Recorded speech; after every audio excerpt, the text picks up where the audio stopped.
বিশ্ব ভালোবাসা দিবস ওদের দরকার, যাদের সারা বছরে কোনো ভালোবাসা নাই তাদের জন্য একটা দিন ভালোবাসার বনিতা করা লাগে। আমার লাগে না, কারণ আমার জন্মই হয়েছে ভালোবাসার মধ্য দিয়ে। আর দ্বীন ওয়ান নাসিহা, ইসলাম মানেই হলো ভালোবাসা। সুবহানাল্লাহ কও। ইসলাম মানেই হচ্ছে ভালোবাসা। আমার জন্য আলাদা কোনো ভালোবাসা দিবসের দরকার নেই। ওই সেই ৯৭-তে ওই হুজুররা যখন ক্ষমতায় ছিলেন সেই সময় বিশ্ব ভালোবাসা দিবস পালন করতেছে। কি ভালোবাসা দিবস?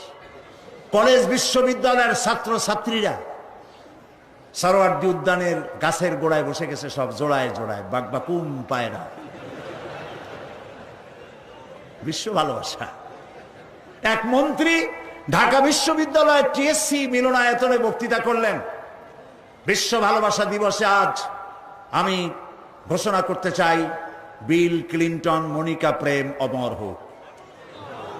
মন্ত্রী বললেন, আমি পার্লামেন্টে ধরলাম তাকে, বললাম মাননীয় স্পিকার, বিল ক্লিনটন তার মেয়ের বয়সী মনিকার সাথে যে কাজটা করেছে সে কাজের জন্য বিল ক্লিনটন নিজেই অনুতপ্ত। টিভি এবং রেডিওর মাধ্যমে গোটা জাতির কাছে ক্ষমা চেয়েছে। আর হিলারির পাও রাতের বেলায় কতবার ধরেছে হিলারি আর তিনিই জানেন। যে অপরাধের জন্য তিনি নিজে অনুতপ্ত, সেই অপরাধের বিষয়টা নিয়ে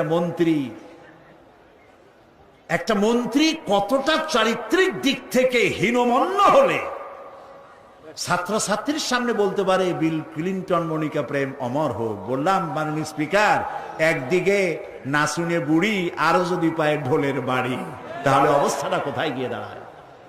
আমার দেশে, মুসলমানদের দেশে বিশ্ব ভালোবাসা দিবসের কোনো প্রয়োজন নাই। বিশ্ব নারী দিবস পালন করা, বিশ্ব কন্যা দিবস পালন করা ওদের দরকার, যার দেশে নারীর কোনো মর্যাদা নাই, যেখানে কন্যার কোনো মর্যাদা নাই, যেখানে মাতৃত্বের পিতৃত্বের মর্যাদা নাই, সেখানে প্রয়োজন। আমার দেশে প্রয়োজন নাই।